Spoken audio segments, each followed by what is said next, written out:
Olá, amigos. Nossa saudação fraterna a todos, esperando encontrá-los todos com muita paz em seus corações, com saúde, com alegria de viver, tendo sempre como norte de suas vidas a doutrina de Jesus. Hoje, esclarecida, elucidada pela doutrina espírita. Nós vamos dar sequência às nossas gravações periódicas, de mensagens do Evangelho. Eu sou Luiz Miller, esse é um canal que eu tenho aqui no YouTube. Os irmãos que quiserem acessar outras palestras minhas poderão acessar ali no YouTube, nesse canal, e o nome do meu canal é o meu nome, Luiz Miller. Luiz com Z e Miller com 2 Is. O meu Miller é um pouco diferente, a escrita. Então, fiquem à vontade para acessar ali as mensagens. São palestras curtas, palestras assim de 29, 30 minutos, onde nós procuramos abordar temas extraídos do Evangelho de Jesus, que é o nosso caminho, a verdade e a vida, nosso modelo e guia, como nos falam os Espíritos Luminosos, lá na questão 625 do Livro dos Espíritos. E com esse norte cristão em nosso comportamento, acreditamos que todos estarão bem. E são esses os nossos votos. E a esperança de encontrá-los cada vez melhores em suas vidas, em seus lares, com suas famílias, numa harmonia, numa paz, porque é muito importante a paz nossa, Eu costumo dizer que não tem preço a paz, não tem nada, não tem dinheiro, não tem nada que possa compensar a retirada da nossa paz.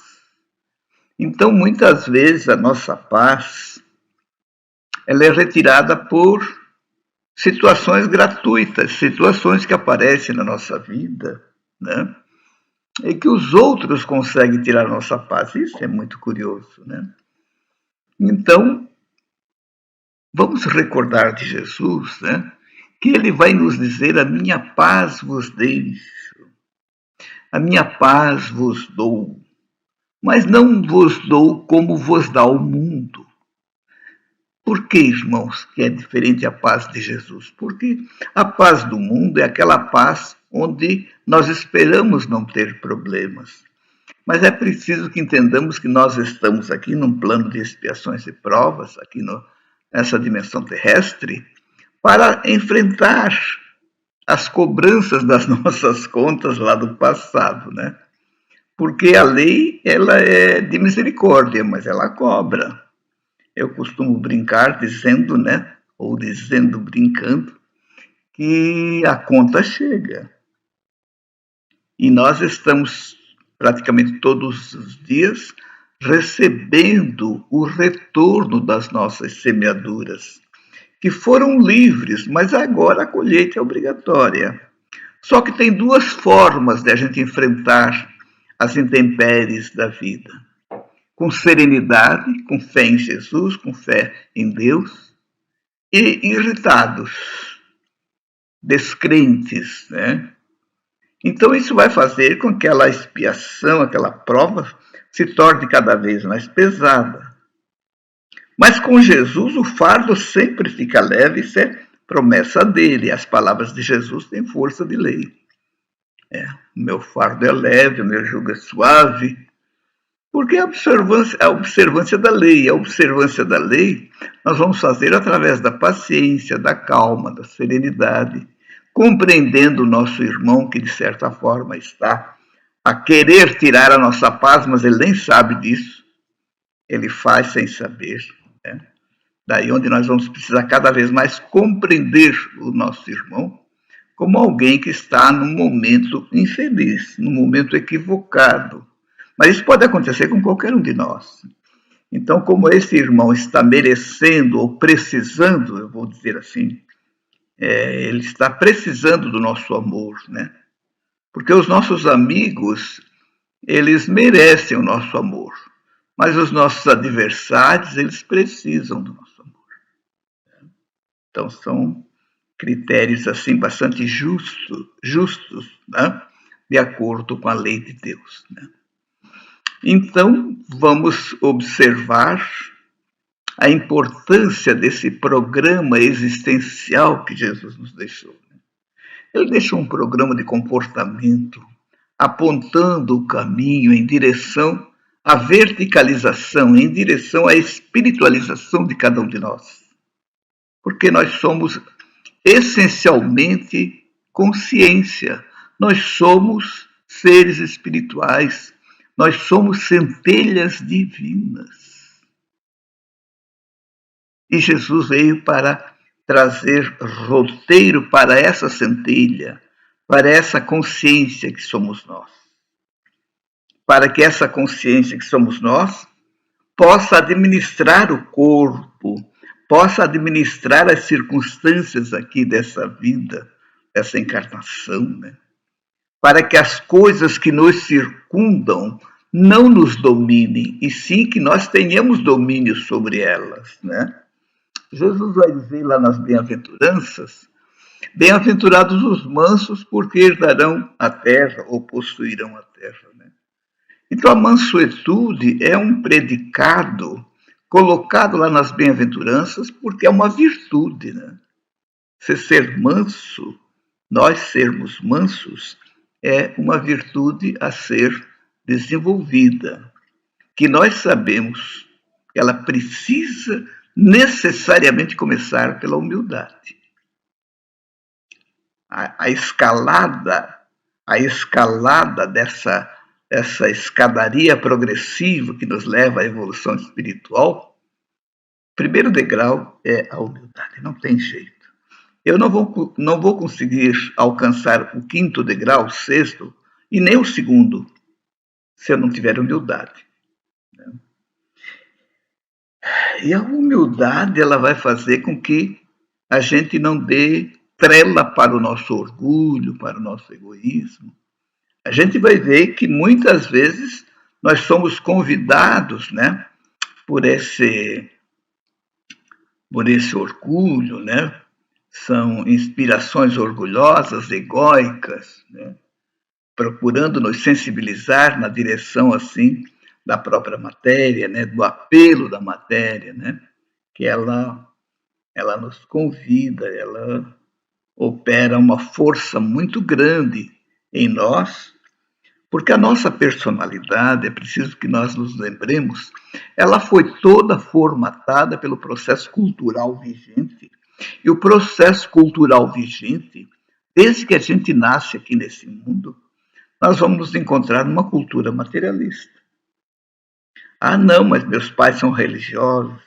Claro, os meus também, eu venho vindo, graças a Deus, já de processos espiritualistas já de longa data, né? Mas se a gente observar, no meio em que nós vivemos, os apelos, né? Assim, os convites, né? Para atender às demandas materiais no sentido de posse, no sentido de é meu, né? Primeiro eu, essa coisa possessiva, isso é muito forte, está em nós, porque a gente viu todo mundo proceder desse jeito, mesmo os religiosos, né? Então, é uma coisa assim que a religião é mais ou menos uma coisa, ou a espiritualidade é uma coisa que se der tempo eu vou ser religioso, se não. Até porque confundimos a questão da religião com religiosidade. A religião está lá estruturada, tem um local, tem um prédio, né? E é chamado de igreja, que na verdade igreja não é o prédio. Igreja é o conjunto de pessoas que comungam naquela crença, né? Então, na verdade, esse aspecto religioso ele é bastante importante, mas o mais importante é a religiosidade. Que isso nós podemos e devemos aplicar 24 horas por dia. Porque eu não preciso estar num templo de igreja, não preciso estar num centro espírita, não preciso estar nisso ou naquilo, numa igreja de outra orientação espiritual, porque o reino de Deus ele não vem com aparências, disse Jesus. É evidente que nós vamos respeitar todos os templos e todos os lugares, porque a própria terra é um grande templo, né? Mas como sabemos, o grande templo está no nosso coração, dentro de nós, para que ali a gente possa estabelecer, constituir, né, o reino dos céus, como disse Jesus. Só que a gente não confunda esse reino dos céus, ele não virá com aparência. Não é porque tem uma grande catedral, não é porque é um centro espírita gigantesco, não é por isso, não são por obras, isso ou aquilo. É interno, é amor. É a consolidação do amor dentro de nós. E aí eu já tenho sido indagado como é que nós podemos saber se nós já estamos desenvolvendo amor em nosso coração. E eu tenho uma fórmula bem simples que eu passo para os irmãos, que eu já estou me valendo, né, para que eu possa verificar, como é que eu vou verificar se eu já tenho amor no coração. Como é que ele vai se traduzir? O amor se traduz por sentimentos. O que eu sinto pela vida? O que eu sinto pelo meu próximo?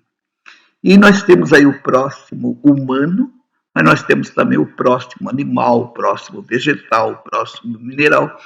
Qual é o meu sentimento com relação a esse contexto da manifestação de Deus, né? São os demais reinos, né? Que é como se fosse o céu manifestado aqui entre nós. Mas também existe uma coisa bastante curiosa e diferente, porque é muito fácil, mas já é alguma coisa, eu ter um sentimento bom pelo meu amigo. Mas a minha pergunta é: esse sentimento eu conservo também para com aquele que não pensa como eu penso? Para aqueles que já são considerados, para aqueles que são considerados adversários, e às vezes pior ainda, inimigo, porque é diferente, adversário ainda não está com aquele vínculo vingativo, inimigo, ele faz de tudo para que a gente possa não ter êxito, né? Não lograr êxito nas nossas caminhadas. Então, aí é que eu posso verificar, mas eu me lembrei do fulano de tal que fez isso ou fez aquilo para mim. O que eu sinto nesse momento? Eu sinto amor por essa pessoa, ele consegue essa lembrança, essa memória que vem na minha retina mental acerca do que tem acontecido, eu me mantenho sereno, isso mexe comigo. Ou quando eu encontro esse possível adversário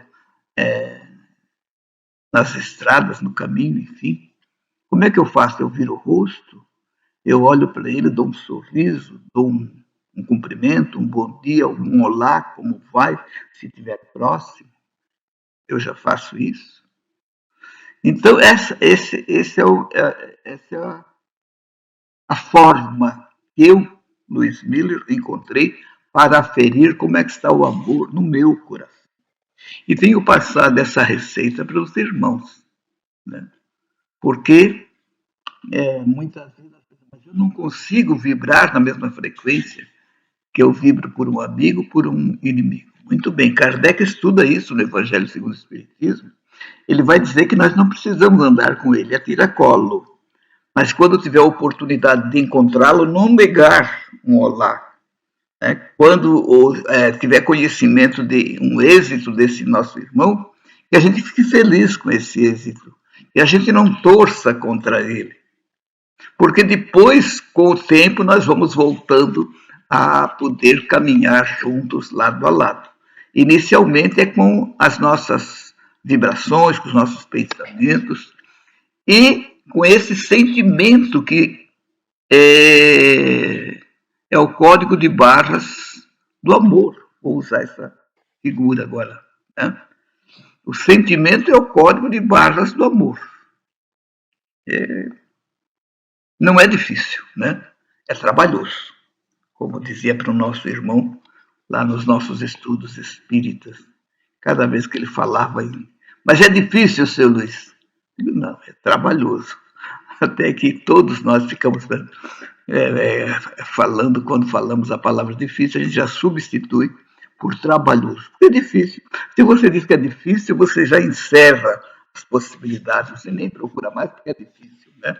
Porque é difícil, né? Mas tem... Eu não lembro bem se é... Parece que é Santo Agostinho, um desses eminentes espíritos luminosos, né? Ele falou que diante das dificuldades, que eu acho que seja impossível, que eu comece pelo imediato, por aquela coisa mais fácil que tem para fazer. Daqui a pouco eu estou fazendo coisas mais complicadas e daqui a pouco eu estou chegando naquilo que eu achava que era impossível. É que a gente, diante daquilo que pensa que é impossível, muitas vezes a gente fica paralisado. Não, mas não vou nem tentar. Né? E Jesus pede persistência. Né? Aquele que perseverar até o fim será salvo. Será salvo de quê? Do inferno? Não, não é isso. Jesus não está falando nem de céu nem de inferno. Você está sendo salvo do insucesso, porque você tentou. Foi atrás, etc, etc, e conseguiu. Com a persistência, né, você acaba conseguindo. Então você é salvo do fracasso. Você é salvo. Você não fracassa. Você continua numa caminhada exitosa. Graças à tua persistência, nossa persistência, né? Nas tarefas que a vida estiver a nos sugerir. Porque a vida, de passagem, podemos assim falar, é que ela é muito educativa. Ela é de uma pedagogia incrível. Por quê? Porque a vida é regida por Deus. A vida é regida por Deus. Né? De formas que nós, mesmo aqui na vida biológica, a gente pensa que acaba traçando planos. E também, claro, vamos traçar planos e às vezes a gente consegue, né, das circunstâncias. Mas muitas vezes a gente observa que o êxito não foi apenas do nosso tino, né, administrativo, daqui da nossa dimensão. É que nós estamos recebendo de Deus, constantemente auxílio para o nosso êxito. Ocorre que nem sempre essas sugestões que acodem em nosso coração, em nosso cérebro, nem sempre nós damos importância. A gente não acredita muitas vezes. Poxa, mas pode ser assim, né? Ou então vem aquela sugestão lá, mas vai lá, fala com o fulano, mas o fulano não gosta de mim. A gente já presume, né? Então, vamos ficar antenados, conectados com Deus, conectados com a vida. Essa conexão se faz através da prática do bem. É o grande caminho, é a grande bandeira a ser desfraldada, é o caminho do bem. Né? E é claro que nós vamos encontrar obstáculos no caminho com relação aos nossos adversários. E o texto de hoje, que nós recolhemos aqui do Evangelho segundo o Espiritismo, no capítulo 10, esse item 5 é um trechinho curto aqui de Mateus, né, que nós vamos ler aqui para os irmãos. O título é Reconciliar com os Adversários. E aí vejam os irmãos. Reconciliai-vos o mais depressa possível com o vosso adversário, enquanto estás com ele a caminho, para que ele não vos entregue ao juiz, o juiz não vos entregue ao ministro da Justiça, e não sejais metido em prisão. Digo-vos em verdade que daí não saireis, enquanto não houverdes pago até o último ceitil. Isso está no Evangelho de Mateus, o capítulo 5, e vou lembrar para os irmãos que o capítulo 5 trata do Sermão da Montanha. Então, só para os irmãos lembrarem essa frase, esse parágrafo, essa mensagem aqui, Jesus falou ela, ditou ela, lá no Sermão da Montanha, naquele discurso famoso lá de Cafarnaum, né, que era no monte lá de Cafarnaum, na Galileia, e esse discurso que Jesus fez para o povo ficou conhecido como o Sermão da Montanha. Então, esse capítulo 5 de Mateus, e vou lembrar os irmãos e irmãs que não é só o capítulo 5, é o 5, é o 6 e é o 7. O Sermão da Montanha, ele se constitui por 3 capítulos e 111 versículos, para que a gente possa estudar o sermão todo, né? Então, essa partezinha aqui foi tirada lá do Sermão da Montanha e que Allan Kardec colocou aqui no capítulo 10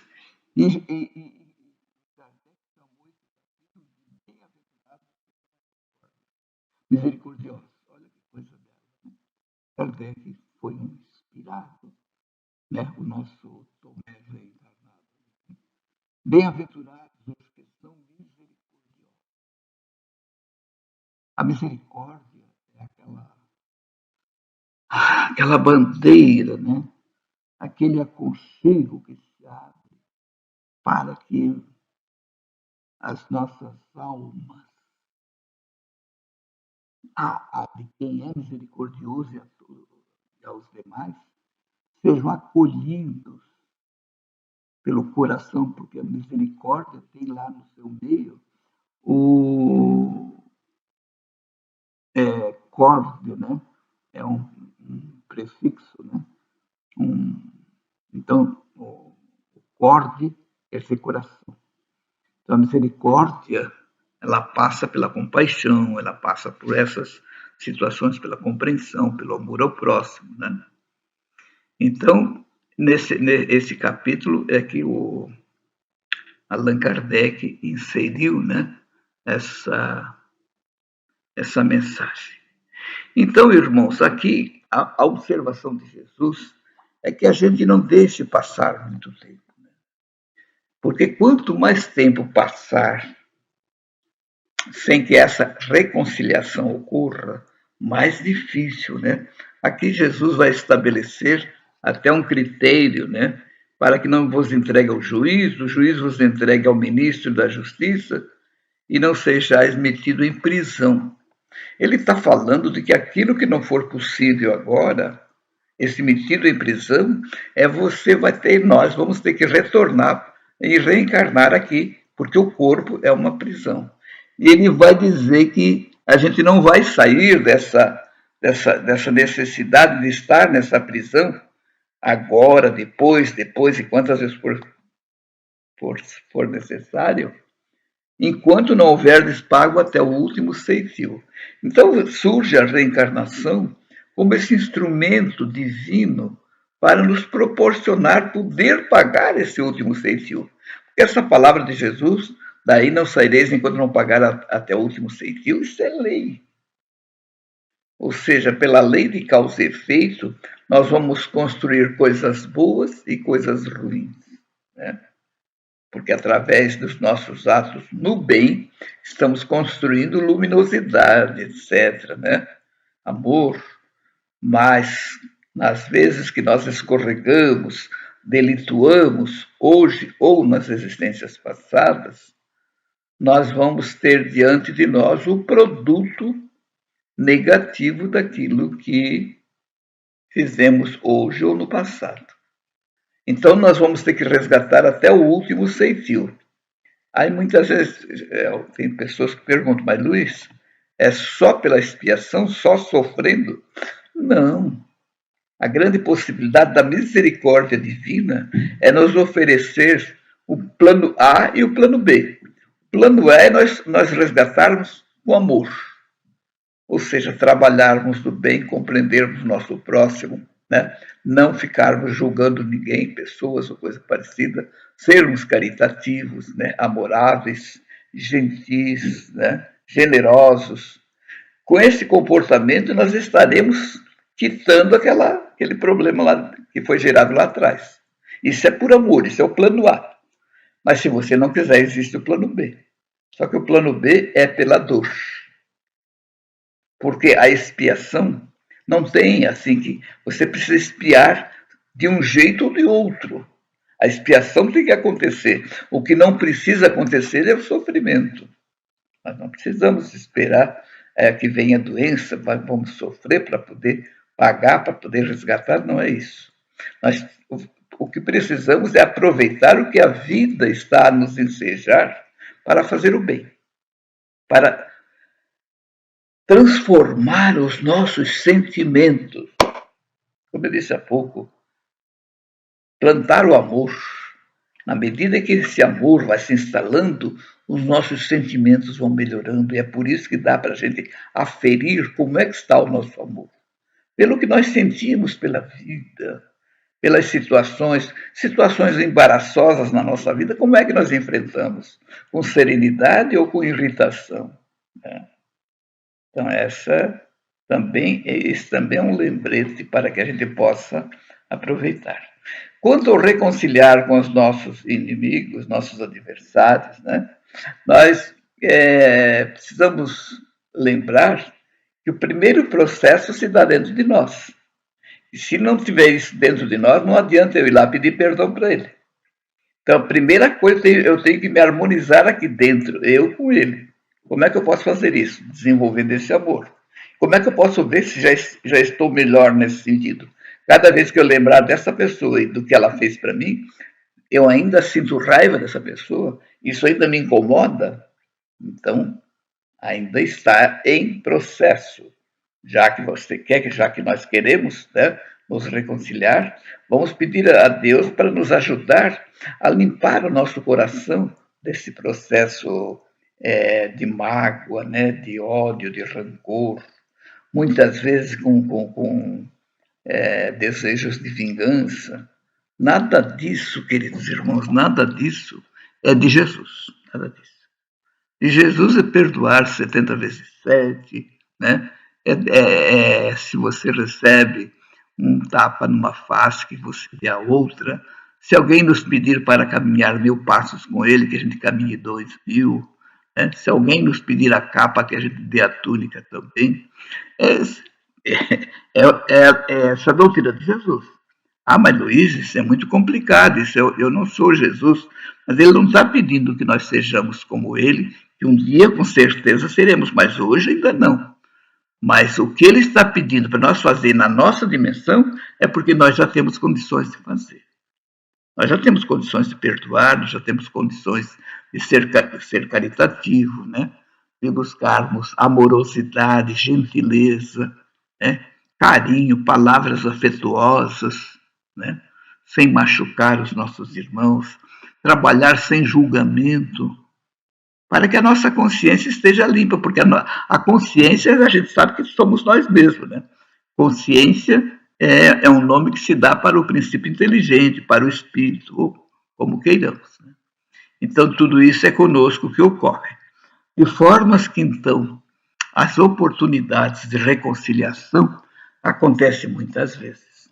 E vamos entender que essa necessidade de reconciliação muitas vezes está dentro de casa, começando dentro com os nossos familiares, que às vezes é o nosso filho que nós precisamos compreender bem ele, é o nosso pai, é o nosso irmão, é o nosso vizinho, é o nosso tio, é a nossa esposa, o nosso esposo, né?